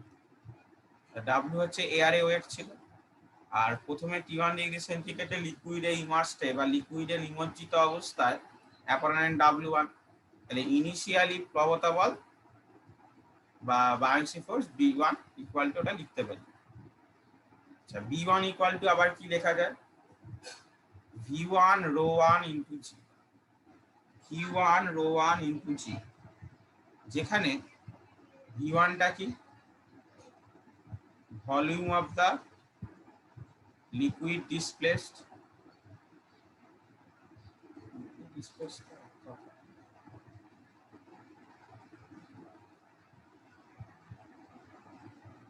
at T1 degree centigrade, বা সেই জিনিসটা কি? Volume of the solid body at T1 degree centigrade. বাংলায় লেখ V1টা কি? T1 ডিগ্রি সেন্টিগ্রেড উষ্ণতায় অপসারিত তরলের আয়তন। অপসারিত তরলের আয়তন সেটা মানে কি? সেটা ইকুয়াল টু দিয়ে লেখ T1 ডিগ্রি সেন্টিগ্রেড উষ্ণতায় কঠিন বস্তুর আয়তন। কারণ আমি যখন হিট দিচ্ছি, ভালো করে ভাব, লিকুইড এক্সপ্যান্ড করছে, তার সাথে সাথে সলিড বডিটাও এক্সপ্যান্ড করছে, একই না? তার ভেতরে সলিড বডিটা ছিল, তো সলিড বডিটা তো হিট নিয়ে এক্সপ্যান্ড করবে। এবার সে যদি এক্সপ্যান্ড বা প্রসারিত করে, তাহলে তার আয়তন বৃদ্ধি পাচ্ছে, মানে তার ভলিউম ইনক্রিজ করছে। তাহলে যদি সে ভলিউম ইনক্রিজ করে, তাহলে আগে যে অ্যামাউন্ট অফ লিকুইড ডিসপ্লেস করছিল, এখন তার থেকে বেশি অ্যামাউন্টের লিকুইড ডিসপ্লেস করবে। বুঝা যাচ্ছে? তাহলে ওটাও কিন্তু বায়ান্সি ফোর্সের উপর একটা এফেক্ট ফেলছে। তাহলে আমি আরেকবার বুঝিয়ে দিচ্ছি, যখন আমি হিট ইনক্রিজ করছি তখন কিন্তু দুটোতেই এফেক্ট ফেলছে। লিকুইড এক্সপ্যানশনের জন্য ডেনসিটিটা চেঞ্জ হচ্ছে লিকুইডের, তার জন্য প্লবতা বা বায়ান্সি ফোর্স চেঞ্জ হচ্ছে। তার সাথে সাথে সলিড বডিটা এক্সপ্যান্ড করছে বলে ওই ভি, যেটা মানে amount of liquid displace, volume of liquid displace, অপসারিত তরলের আয়তন, সেটাও পরিবর্তিত হচ্ছে। সেটা পরিবর্তিত হওয়ায় বায়ান্সি ফোর্সও চেঞ্জ হচ্ছে। তাহলে দুটোই কিন্তু বায়ান্সি ফোর্সের চেঞ্জের জন্য দায়ী। ক্লিয়ার? আচ্ছা, similarly at T2 degree centigrade আমরা কি লিখতে পারি? Sorry, at T2 degree centigrade আমরা বায়ান্সি ফোর্স বা প্লবতা বল লিখবি। T2 ডিগ্রি সেন্টিগ্রেড উষ্ণতায় প্লবতা বল W মাইনাস W2, সেটাকে লেখা যায় কি V2 rho 2G, V2 rho 2G। এখানে V2 টা কি? আচ্ছা, রো 1 টা মিস হয়ে গেল, রো 1 টা লিখে রাখ। রো 1 টা কি? Density of liquid. সবকিছু লিখে লিখে করতে হবে, না হলে কিন্তু নাম্বার কেটে দেবে মিশনের ছেলেরা। আমাদের একজন টিচার আছে, তার নাম শঙ্কর মাঝি, যাই হোক মাঝি স্যার। ইয়েস, সে যত না বেশি ঠিক দেখাতে দেখবে প্রত্যেকটা, আমার ধর একটা 4 নাম্বারে, মানে এটা হয়ে আসছে এতদিন ধরে, তাই বলছি। আমি যতদিন দেখতাম খাতা, ততদিন আমি কাটতাম না এগুলো। তবে 4 নাম্বারের কোশ্চেনে প্রুফ সব ঠিক লিখেছিস, কিন্তু এই এ কি, মানে যে কোনো একটা কিছু টার্মস কি সেটা পাশে ডিফাইন করে দিস না, হাফ করে কাটতে থাকবে, লাস্টের প্রুফটা ঠিক করেও 0 পাবে। ঠিক আছে, মানে এবছরই এটা হয়েছে। ঠিক আছে, ওটা টেকনিক্যাল করতে হবে, নাহলে হবে না। হ্যাঁ, তোরা তো 10 বছর ধরে করছিস, তোদের তো জানা উচিত মানে কোনটা কে কি পছন্দ করে, এতদিন ধরে জানা হয়ে গেছে হয়তো, এটাই বলছি। আর একমাত্র ফিজিক্সে মাঝি স্যারই খাতা দেখবে, ঠিক আছে, সবকিছু মাঝি স্যারই করবে। গৌরব স্যার ছাড়, ওটা আলোচনা করে লাভ নেই সবার সাথে। গৌরব স্যার তাছাড়া কেমিস্ট্রির টিচার। ও কেমিস্ট্রি পড়ায় আছে। আর তুমি গল্প শুনেছো নাকি গৌরব টেলস? কি ওটা? গৌরব টেলস? না না, সেটা বলছি না, মানে অ্যাজ এ স্কুল টিচার আমার কিছু কমেন্ট করা উচিত না, বাট কেমিস্ট্রি পড়ায় মানে পড়লে বুঝতে পারবি। নীলাঞ্জন স্যারের কাছে মেনলি তো নীলাঞ্জন দা ক্লাস করাবে, নীলাঞ্জন স্যারই ক্লাস করাবে, ঠিক আছে, গৌরব স্যার কিছু ক্লাস করাবে না।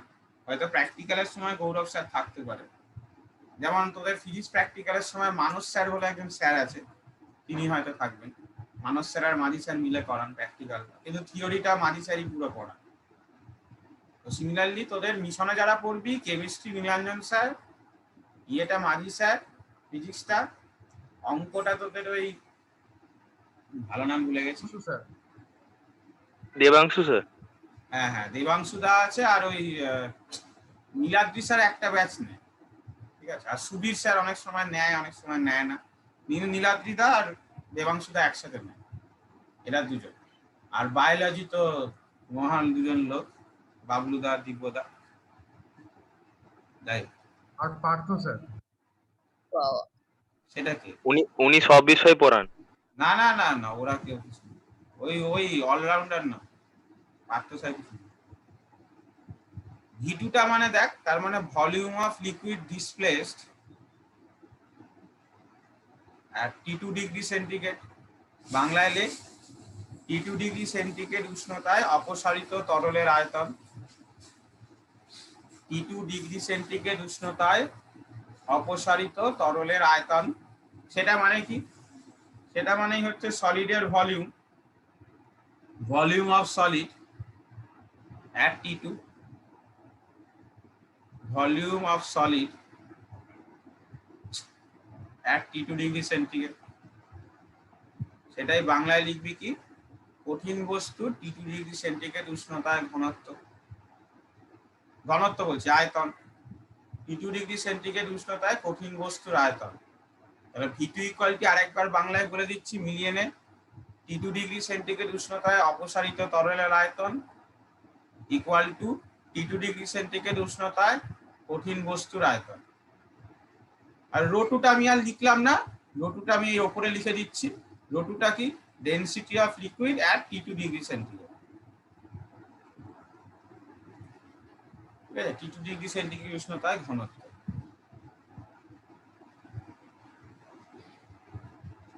তোদের সবাইকে একটা আমি অ্যাডভাইস দেবো, স্কুল যখন ভর্তি হবে, মানে সে তো প্রচুর দেরি আছে তোদের, কারণ তোদের তো পরীক্ষা মাধ্যমিক হবে। আচ্ছা, মাধ্যমিকে একটা কথা বলি, হ্যাঁ, জুন মাস থেকে তো নর্মালি ক্লাস শুরু হয়ে যাচ্ছে। এবার তোদের থেকে আমি একটা অ্যাডভাইস নিচ্ছি, এটা যদি ম্যাক্সিমাম লোক বলিস তাহলেই করাবো, না হলে করাবো না। সেটা হচ্ছে নর্মাল যেরকম ক্লাস চলছে, ক্লাস তো চলবে নর্মাল দিনে, যার যেরকম শিডিউল সে ঠিক করবি। আর উইকে একদিন করে, সেটা সবার জন্য, তোদের ক্লাস 10-এ যা টপিকগুলো ছিল, মানে যেটা তোর এক্সামে আছে, সেটা কি রিভাইজ করে দিলে ভালো হয়? মানে তাহলে একদিন করে হ্যাঁ স্যার। ঠিক আছে, ঠিক আছে, বুঝতে পেরেছি। তো ওই একদিন করে তাহলে এই ক্লাস 10টা একটু করিয়ে দেবো, ঠিক আছে? সেটা র্যান্ডমলি এরকম এই 12টা, কোনোদিন 2টো, আমি বলে দেবো, ওরা প্রত্যেক সপ্তাহে ওরকম বলে দেবো একটা করে ডেট, ঠিক আছে? আর নর্মাল ব্যাচ ডেটগুলোতে ক্লাস চলবে এমনি, নর্মাল 11-এর ক্লাস। আর শিডিউলটা পেয়ে গেলে যেটা বললাম, যে লাস্টে আমি 2টো মক টেস্ট নেবো তোদের মাধ্যমিকে, মানে শিডিউল তো দিয়ে দিই, যদি এই মাসের শেষে পাওয়া যায় তখন 2টো বড় পরীক্ষা নিয়ে নেওয়া যাবে। আর যাই হোক, প্রুফটা কমপ্লিট করি আমরা। তাহলে B2 ইকুয়াল টু কে পেলাম, V2 ρ2 ইন্টু জি। V2-র জায়গায় আমরা লিখতে পারি V1 into 1 plus gamma s, solid বডির ভলিউম তো V2। ভালো করে দেখ, V2টা তো কি ছিল, সলিড বডির ভলিউম, তাহলে আগের দিনের এক্সপ্রেশন অ্যাপ্লাই করলে এটা হয়, ইনটু আজকে পড়লাম ρ2টা কি, লিকুইডের ঘনত্ব বা লিকুইডের ডেনসিটি, আজকে পড়লাম কি 1 মাইনাস গামা আর T2 মাইনাস T1। তাহলে আর জিটা তো জি এর মতো আছে, তাহলে V1 ρ1 G into 1 plus gamma S T2 minus T1 into 1 plus gamma আর T2 মাইনাস T1। আচ্ছা, V1 ρ1 জি মানে B1 বোঝায়। এবার এটাকে গুণ করা যাক, 1 এর সাথে 1 গুণ করলে এটা হবে। দেখ, সব কটা টার্মই পড়ে থাকবে, অসুবিধা নেই, শুধু লাস্ট টার্মটা বাদ যাবে। ও সরি, মাইনাস, তোরাও বলছিস না। লাস্ট টার্মটা কত আসতো বলতো, গামা এস গামা আর T2 মাইনাস T1 তার হোল স্কয়ার। বলতে পারবি কেন এটা আমি লিখলাম না কেউ? এনিওয়ান? গামা এস এর অর্ডার আগের দিন কত বলেছিলাম, 10 to the power minus 6। Gamma আর এর অর্ডার আজকে কত বললাম, 10 টু দি পাওয়ার মাইনাস 5। তাহলে টোটাল কত হবে, মাইনাস 11। প্রচুর ছোট, হ্যাঁ কি না? তাহলে এগেইন কি হয়ে যাচ্ছে বল, নেগলিজেবল। বোঝা গেল কি গেল না? গেছে। ব্যাস হয়ে গেল প্রমাণ। এবার ওই T2 মাইনাস T1টা কমন নিই না, তাহলে আমরা লিখতে পারি যে গামা এস মাইনাস গামা আর ইন্টু T2 মাইনাস T1। এইবার এখানে অঙ্কে একটা চেঞ্জ আছে, চেঞ্জটা কি দেখ, সেটা আমরা এক্সপেরিমেন্টাল রেজাল্ট থেকে লিখতে পারি, যে জেনারেলি লিকুইডের গামা বেশি হয়, লিকুইডের গামা বেশি হয়, ঠিক আছে? তার জন্য দেখ এটাকে উল্টো করে লিখছি, তোরা নিচে নিচে লিখবি, আমার জায়গা নেই বলে আমি উপরে লিখছি। মাইনাসটা কমন নিই না, এইভাবে লেখা আছে। তাহলে উষ্ণতা বৃদ্ধি পেলে প্লবতা বল বা বায়ান্সি ফোর্স কিভাবে চেঞ্জ করে সেটা আমরা পেয়ে গেলাম। টেম্পারেচার ইনক্রিজ করলে প্লবতা বল বা বায়ান্সি ফোর্স কিভাবে চেঞ্জ করে আমরা সেটা পেয়ে গেলাম, ঠিক আছে? এটা কেন চেঞ্জ করলাম লিখে রাখতে পারিস, যে লিকুইড এক্সপানশন বা তরলের প্রসারণ is greater than solid expansion. সেটা তোরা বুঝতেই পারছিস। দেখ লিকুইডের এক্সপানশনের পাওয়ার কত, 10⁻⁻6, এই সরি লিকুইডের বলছি সলিডের, আর লিকুইডের কত 10⁻⁵। তো কোনটা বড়? 10⁻⁵টা বড়, মানে লিকুইডের এক্সপানশন বড় হবে।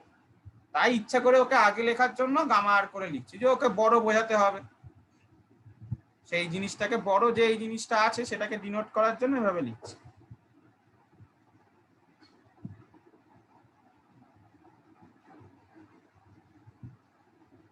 কোনো কোশ্চেন থাকলে বল না দাদা, এটা বলে দাও একবার। ওকে, সো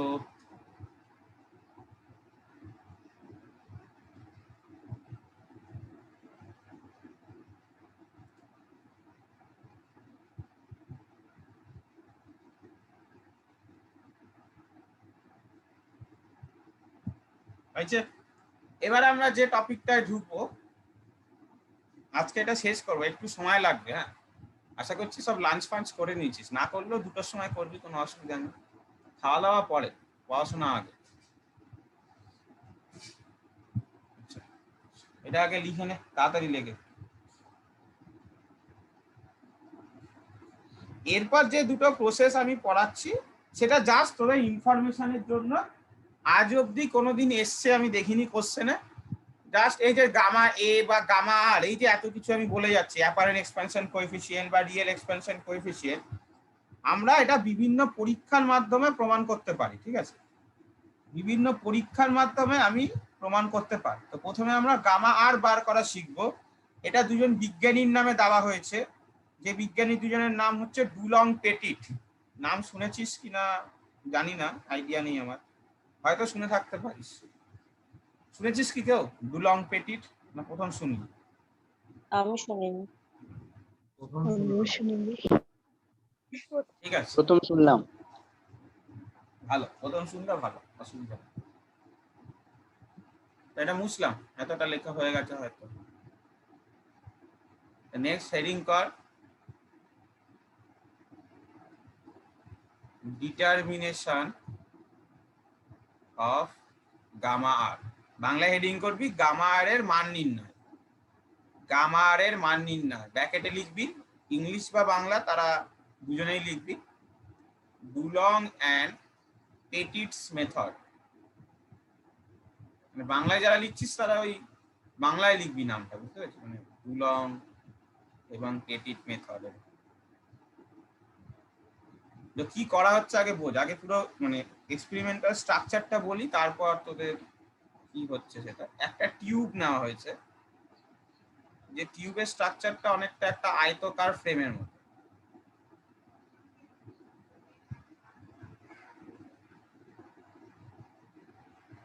টিউবটা সমানই, আমি আঁকতে পারছি না এটা, মানে কোনো মানে মোটা সরু এরকম ব্যাপার না, মানে উইথটা সেম। আমার আঁকাতে দেখলে হয়তো ওই যে একবার মোটা হয়ে যাচ্ছে একবার সরু হয়ে যাচ্ছে, বাট ব্যাপারটা সেটা না। তোরাদেরও যদি আঁকতে গিয়ে মোটা সরু হয়ে যায় কোনো প্রবলেম নেই, ড্রয়িং ক্লাসে তো আসিসনি, তো প্রবলেম হবে না। পরীক্ষাতেও যদি একটু ভুলভাল, হ্যাঁ তার মানে একটা এরকম আঁকলি আর এই দিকেরটা এত বড় আঁকলি, এটা হবে। ঠিক আছে, মোটামুটি একটু কাছে মানে ঠিকঠাক আঁকার চেষ্টা করবি। এইখানে একটা চেম্বার, এটাকে একটা চেম্বারের মধ্যে এই আমটাকে রাখছি, চেম্বারের মধ্যে। এই চেম্বারটায় কি করছি আমি লিখছি। এই চেম্বারটায় কি করা হচ্ছে,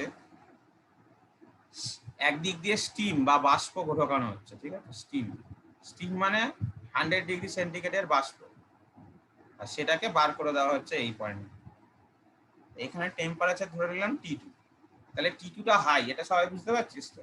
মানে এই যে আমি আয়তকার যে ফ্রেমটা নিয়েছিস টিউবের, রেক্ট্যাঙ্গুলার যে ফ্রেমটা নিয়েছিস, সেই রেক্ট্যাঙ্গুলার ফ্রেমের রাইট আর্মটা হাই টেম্পারেচারে আমি রাখছি, আর করেসপন্ডিংলি লেফট আর্মটাকে কি করছি, লো টেম্পারেচারে রাখছি। করেসপন্ডিংলি লেফট আর্মটাকে কম্পারেটিভলি লো টেম্পারেচারে আমি রাখছি।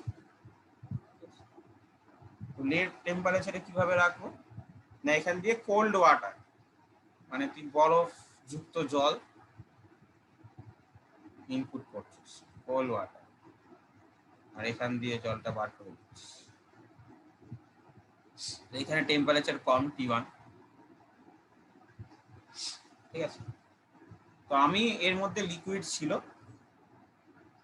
তো আমরা দেখতে পাচ্ছি যে এই লেফট আর্মে এতটা অবধি লিকুইড উঠেছে, যেটাকে কিনা লোয়ার পার্ট থেকে H1 বলছি, মানে এই যেখানে পুরো লিকুইড আছে। বাট রাইট আর্মে যেখানে টেম্পারেচারটা বেশি সেখানে একটু বেশি উঠেছে, ধরে না এতটা উঠেছে। এটা হচ্ছে H। তার মানে লেফট আর্ম আর রাইট আর্মের মধ্যে একটা লিকুইড হাইটের ডিফারেন্স আছে। সেই লিকুইড হাইটের ডিফারেন্সটা কত? H2 minus H1। কোনো সবার কোনো মানে ছবিটা বুঝতে অসুবিধা থাকলে বল, অসুবিধা নেই আশা করি। তাহলে আমরা দেখতেই পাচ্ছি যেহেতু টেম্পারেচারটা, একবার একটু বলবেন? হ্যাঁ এটা একটা টিউব, যেটা সাদা কালার দিয়ে আঁকা হয়েছে, ওটা একটা কন্টেনার, গ্লাস টিউব, এটা ওরকম রেক্ট্যাঙ্গুলার দেখতে নিয়েছে। যার রাইট আর্মটার চারদিকে কি করেছি, রাইট আর্মের চারদিকে একটা ধর বক্স মতো ঘিরে দিয়েছি ওকে, রাইটের ডান দিকে আর্মটা, এবং সেই বক্সটার টেম্পারেচার হাই রাখছি। কিভাবে হাই রাখছি না, বক্সে একদিক দিয়ে জলীয় বাষ্প বা স্টিম মানে ঢোকাচ্ছি আর স্টিম বার করছি, তার মানে ওইখানে টেম্পারেচার কত আছে বল, 100-র কাছাকাছি আছে। আর সিমিলারলি লেফট আর্মে টেম্পারেচারটা কম রাখছি। কিভাবে রাখছি, কোল্ড ওয়াটারকে চালনা করে, কোল্ড ওয়াটার মানে মোটামুটি 0 ডিগ্রির কাছাকাছি রাখছি। তাহলে অবভিয়াসলি যেহেতু রাইট আর্মে টেম্পারেচার বেশি, তাহলে সেখানে লিকুইডের এক্সপানশন হয়েছে।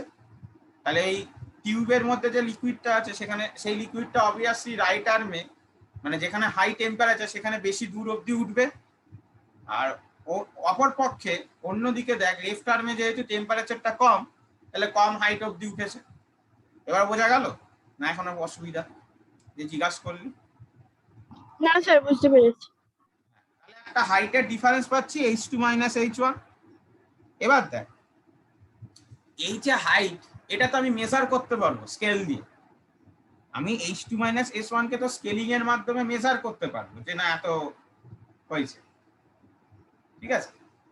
তো আমরা কিভাবে করছি দেখ, আচ্ছা এই পার্টটাকে ধরে নিচ্ছি, এই একটা নামকে, এই একেবারে লোয়ার পার্টটার নাম দিচ্ছি হচ্ছে, এই পয়েন্টটায় বি নাম দে, এই পয়েন্টটায় সি নাম দে। তাহলে আমরা সলভ কি করে করছি দেখ, অ্যাট বিসি প্লেন, বাংলায় লিখবি বিসি তলে, বাংলায় লিখবি বিসি তলে। আচ্ছা আমি জানি না, হয়তো অনেকেই জানিস, বাট তাও আমি একবার রিপিট করে দিচ্ছি। এইচ উচ্চতার বা এইচ হাইটের যে কোনো লিকুইড কতটা প্রেসার দেয়, এইচ রোজি। জানিস কি জানিস না এটা? জানিস তো সবাই, পড়েছিলিস দেখ এটা। এই যে কোন একটা সারফেস থেকে এইচ ডেপথে কতটা প্রেসার পাবো, এইচ ইন্টু ডি ইন্টু জি। ডি মানে তো ডেনসিটি, আজকে আমরা ডেনসিটিকে রো দিয়ে লিখছি। হ্যাঁ স্যার, হ্যাঁ স্যার। আই থিঙ্ক তোরা মনে আছে সবার যে এইচ ডেপথে যে কোনো লিকুইড কতটা প্রেসার দেয়, এইচ রো জি। রোটা হচ্ছে ডেনসিটি, হয়তো রো পড়িসনি, ডি পড়েছিলিস, বাট যাই হোক একই গল্প বোঝা যাচ্ছে। আচ্ছা বিসিটা হরাইজন্টাল, একই প্লেন তো। আর একটা জিনিস পড়েছিলিস মনে কর, একই প্লেনে প্রেসার সেম থাকে, একই প্লেনে একই হরাইজন্টাল একই সমতলে প্রত্যেকটি বিন্দুতে চাপ সমান, মনে পড়ছে? জলের ক্ষেত্রে পড়েছিস, ওয়াটারের ক্ষেত্রে সমতলের প্রত্যেকটি বিন্দুতে চাপ সমান, ইকুয়াল প্লেনে বা সেম প্লেনে এট এভরি পয়েন্ট প্রেসার কি হবে, ইকুয়াল হবে। তাহলে ভালো করে ভাব, এই নামটা দিচ্ছি পি আর এই পয়েন্টের নাম দিচ্ছি কিউ। তাহলে এই পিবি, এই পি থেকে বি এর যা প্রেসার হবে সেটা কত, H1 রো 1 জি। ক্লিয়ার সবার? H1 রো 1 জি। লেফটে কতটা প্রেসার হচ্ছে, যে একেবারে নিচে বল, H1 হাইটের লিকুইড আছে, তাহলে H1 ডেনসিটি রো 1 ধরলাম এখানে, কারণ টেম্পারেচার চেঞ্জ করলে ডেনসিটি চেঞ্জ করে, তাহলে রো 1 ধরলাম, জি তো কনস্ট্যান্ট। সিমিলারলি আমি যদি ডান দিকে অ্যাপ্লাই করি তাহলে কত হবে বল, H2 রো 2 জি। জি। হ্যাঁ এবার এটা সেম হবে, কেন? কেন একটা প্লেনে, হরাইজন্টাল প্লেনে কি হয়, প্রত্যেকটা পয়েন্টে প্রেসার সেম হয়। তাহলে H1 rho 1 equal to H2 rho 2, এটা লিখতে পারি। আচ্ছা, তার মানে H2 equal to H1 into ρ1 by ρ2। আবার ρ1 মানে কি লেখা যায়, এই ρ2 মানে কি লেখা যায়, ρ1 ইন্টু 1 মাইনাস গামা আর, এখানে টেম্পারেচারটা দেখ ক্যাপিটাল দিয়ে লিখেছিলাম তাই ক্যাপিটাল দিয়ে, তুই স্মল দিয়ে লিখতে পারিস, তাহলে এখানে স্মল টি2 আর স্মল টি1 ধরবি, আর কিচ্ছু না। তুই যদি স্মল টি2 আর স্মল টি1 ধরতিস ওটা পেয়ে যেতিস, কোনো অসুবিধা নেই। আচ্ছা, তাহলে ρ1 কেটে গেল, তাহলে আবার পাচ্ছি দেখ H1, আর এই জিনিসটাকে ওপরে নিয়ে চলে গেলাম, আবার -1 আসলো। ক্লিয়ার সবার এত অবধি? আচ্ছা, আবার গামা আর এর ভ্যালু একই রকম ভাবে এক্সপানশন করে দেয়, আবার একই রকম ভাবে যদি এক্সপানশন করি, গামা আর এর ভ্যালু খুবই ছোট, তাহলে এক্স এর ভ্যালুটা এখানে ছোট পাচ্ছি তো, তাহলে x square, x cube, x to the power 4, higher terms গুলো নেগলিজেবল। তাহলে হায়ার টার্মস গুলো যদি নেগলিজেবল হয়, এগেন শুধু কি মনে হবে, পাওয়ারটা যেন ভেতরে নেমে আসে, তাহলে -1 আবার নেমে আসলে দেখ প্লাস হয়ে গেল। এখান থেকে গামা আর যদি ক্যালকুলেট করি, H2 minus H1 by H1 into T2 minus T1। Now দেখ H2 টা তো আমি ইজিলি ক্যালকুলেট করতে পারবো, H2 মাইনাস H1 টা স্কেল দিয়ে মেজার করতে পারবো যে কতটা হাইটের ডিফারেন্স আছে। H1 টাও আমি স্কেল দিয়ে মেজার করতে পারবো কতটা হাইট আছে, মানে নর্মাল স্কেল দিয়ে। আর T2 সব থেকে ভালো হয়, আজকে দেখবি তোরা দেখেছিস কিনা জানি না, অনেক ফ্লাক্সি হয় তার গায়ে দেখ ইয়ে করা থাকে, ভ্যালু লেখা থাকে। এটা হয়তো 9 পড়েছিলিস, আয়তন মাপক চোঙ এইসব কিছু, ভলিউম মেজারিং কাপ, যার গায়ে ভ্যালুগুলো লেখা থাকে, তা সেখান থেকে তো আমি হাইট ইজিলি দেখে নিতে পারবো। আর টেম্পারেচারটা তো আমি ঠিক করে রেখেছি, তো সেটা তো এখানে আমি যদি একটা থার্মোমিটার দিয়ে রাখি, এখানে ধর একটা থার্মোমিটার দিয়ে রেখেছি আর এখানে একটা থার্মোমিটার দিয়ে রেখেছি, তাহলে দুটো জায়গায় যদি দুটো থার্মোমিটার দিয়ে রাখি, তাহলে তো আমি থার্মোমিটার থেকে T1 T2 ভ্যালু করে নিতে পারবো। দেখ ইজিলি কিন্তু H1 H2 T1 T2 আমি ক্যালকুলেট করে নিতে পারি। তাহলে ইজি যদি এখান থেকে ক্যালকুলেট করে নিতে পারি, তাহলে সেখান থেকে কিন্তু আমি গামা আর ক্যালকুলেশনটা কিন্তু করে নিতে পারবো।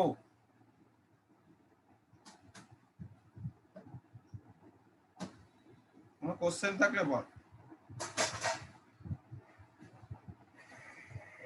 দাদা হ্যাঁ বল। বলছি যে একদম প্রথমে যে H1 ρ1 G equal to H2 ρ2 G হয়েছে, এটা কেন হলো একবার বলবেন? একই প্লেনে প্রেসার সবসময় সমান হয়, বুঝতে পেরেছিস? একই প্লেনের ওপর যে কোনো দুটো বিন্দুতে, ধরে না একটা কন্টেনার আছে, সাপোজ কন্টেনারের এই লোয়ার সারফেসে প্রত্যেকটা পয়েন্টে প্রেসার সমান হবে। উপরে জল যদি দেখ, এই প্রেসার কত হবে, H1 ρ1 G, এটা তো H1 ρ1 মানে H ρ G করে প্রত্যেকটা পয়েন্টে সমান হয়। একটা হরাইজন্টাল প্লেনে, মানে একটা যদি সমতল থাকে, সেই সমতলের ওপর প্রত্যেকটা বিন্দুতে প্রেসার সমান হয়। যদি আজকে না হতো, তাহলে দেখ এইরকম জলের ওপরই সারফেস হতো। আজকে তুই বলছিস কেন হবে, আমি যদি না হয় ধরি, না হয় ধর আলাদা আলাদা, তাহলে এই যে আলাদা H1 ρ1 G আর এখানে H2 ρ2 G, তাহলে এরকম কি হয় জলের উপরই সারফেস? কখনো দেখেছিস এরকম স্থির অবস্থায় থাকতে?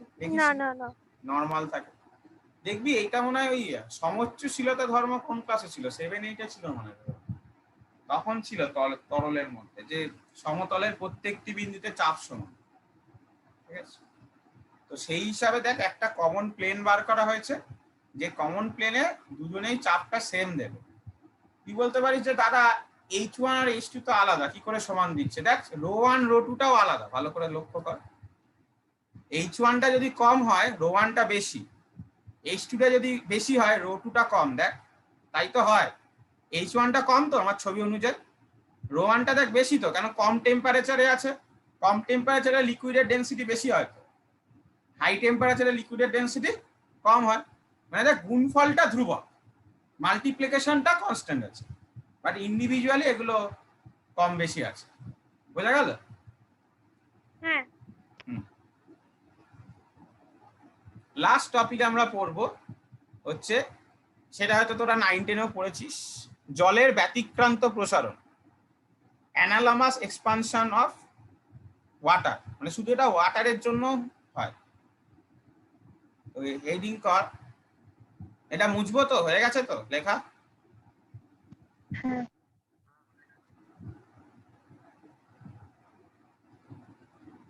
অ্যানামোলাস এক্সপানশন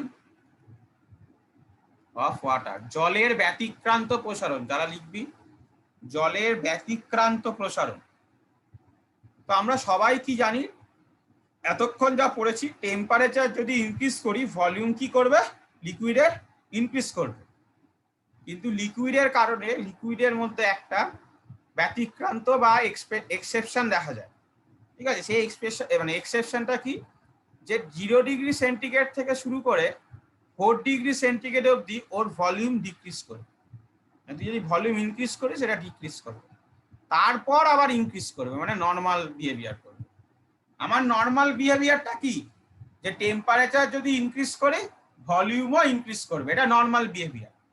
কিন্তু ওয়াটার 0 থেকে 4 এই রেঞ্জটাতে নর্মাল বিহেভিয়ার করছে না।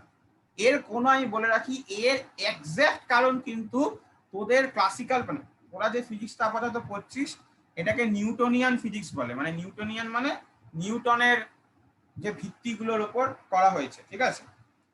তো মানে 11-12 পুরো নিউটনিয়ান ফিজিক্সই পড়বি। আইনস্টাইনের নাম হয়তো অনেকে শুনেছিস, কোয়ান্টাম ফিজিক্সের নাম শুনেছিস কি আমি জানি না, কোয়ান্টাম তত্ত্ব আস্তে আস্তে শুনবি, হয়তো কেমিস্ট্রিতে অনেক জায়গায় দেখবি ইউজ হবে, মানে ইউজ হবে মানে কি বলবে।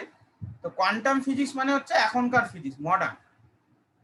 তো এই ফিজিক্স অনুযায়ী এটাকে এক্সপ্লেন করা যায়, বাট ক্লাসিক্যাল ফিজিক্স অনুযায়ী এক্সপ্লেন করা যায় না। এর কারণটা মানে এটাকে ধরে নিতে হয় যে এটা হচ্ছে, তুই আপাতত ওই জন্য এটাকে ধরে নে যে এটা হয়, মানে এটা এক্সপেরিমেন্টালি রেজাল্ট, যে 0 থেকে 4 এর মধ্যে এর ভলিউমটা কমছে। তো সিমিলারলি আমরা যদি ডেনসিটির সাথে কার্ভ আঁকি টেম্পারেচারে, তাহলে ডেনসিটি কি হওয়া উচিত, কার্ভ মানে টেম্পারেচার বাড়লে কমা উচিত, কিন্তু এরও 0 থেকে 4 অবধি কি হবে, বাড়বে, উল্টোটা হবে, তারপর কমবে। এবং বাড়তে বাড়তে কখন ম্যাক্সিমাম হবে, 4 ডিগ্রি সেন্টিগ্রেডে ম্যাক্সিমাম হবে। এবং 4 ডিগ্রি সেন্টিগ্রেডেরই জলের আয়তন সব থেকে বেশি হয় কত, 1 গ্রাম পার সিসি। মনে পড়ছে, এগুলো পড়েছিলি শর্ট কোশ্চেন, যে কোন উষ্ণতায় জলের ঘনত্ব সর্বাধিক আসতো, 4 ডিগ্রি সেন্টিগ্রেড লিখতিস, তার কারণটা বোঝা গেল, ঠিক আছে? এর কিছু বেনিফিট আছে। এর বেনিফিট কি, এটা পড়েছিস মনে হয় বেনিফিটটা, এই শীত প্রধান দেশে কোল্ড রিজিয়নে কি হয়, পুকুরের মধ্যে ওপরে যদি বরফের আস্তরণ জমে যায়, আইস লেয়ার হয়ে যায়, মানে বাইরে টেম্পারেচার তো খুবই কম, ধরে নে -20 ডিগ্রি সেন্টিগ্রেডের কাছাকাছি চলে গেছে, কিন্তু ভেতরের টেম্পারেচার মোটামুটি 4 ডিগ্রি সেন্টিগ্রেডের কাছাকাছি থাকে এবং ডেনসিটি ম্যাক্সিমাম থাকে। তার জন্য ভেতরের ওয়াটার লাইফ, মানে যে ধর মাছটা আছে এগুলো আছে, তারা বেঁচে থাকতে পারে, ঠিক আছে? মানে ইজিলি ভেতরের ইয়েটা টেম্পারেচার কমবে না, 4 ডিগ্রিতে গিয়ে স্টপ হয়ে যাবে, তারপর আস্তে আস্তে কমবে, অনেক ধীরে ধীরে কমবে। ভেতরের ডেনসিটিটা খুব কম হয়, মানে এই যে ভেতর থেকে বাইরের যে হিটের চলে যাওয়াটা, কেন বাইরে টেম্পারেচার বেশি ভেতরের টেম্পারেচার কম, সেটা, সরি উল্টো বলছি, ভেতরের টেম্পারেচার বেশি বাইরের টেম্পারেচার কম, তাহলে ভেতর থেকে বাইরে হিট বেরোনোর যে গল্পটা, এই গল্পটা ততক্ষণই কন্টিনিউ হবে যতক্ষণ না লোয়ার পার্টের ডেনসিটি ম্যাক্সিমাম হয়। তো লিখে রাখ, দা বাংলায় বলবো, the circulation will continue, circulation মানে তাপের প্রবাহ, ঠিক আছে, up to maximum density of lower part. তো মানে কতক্ষণ বলছে এই হিটের সার্কুলেশনটা হবে, যতক্ষণ না এই নিচের পার্টটা তার ম্যাক্সিমাম ডেনসিটি অ্যাচিভ করে। তো যেহেতু জল, তার ম্যাক্সিমাম ডেনসিটি কততে হয় বল, 4 ডিগ্রিতে হয়, এবার তার নিচে কমবে না, বোঝা গেল, তার নিচে লোয়ারে যাবে না, মানে এই যে 4 ডিগ্রি যেই অ্যাচিভ হয়ে গেল, হিটের সার্কুলেশনটা বন্ধ হয়ে গেল। তাহলে যেই হিটের সার্কুলেশন বন্ধ হয়ে গেল, 4 ডিগ্রি সেন্টিগ্রেডের নিচের জলটা থাকলো, তাহলে জলের টেম্পারেচার 4 ডিগ্রি মানে কি, নিচের যে মাছটা মানে যেগুলো ওয়াটার লাইফ আছে তারা 4 ডিগ্রি মানে বেঁচে থাকতে পারবে, ঠান্ডায় মরে যাবে না। তো বাংলায় যে তাপের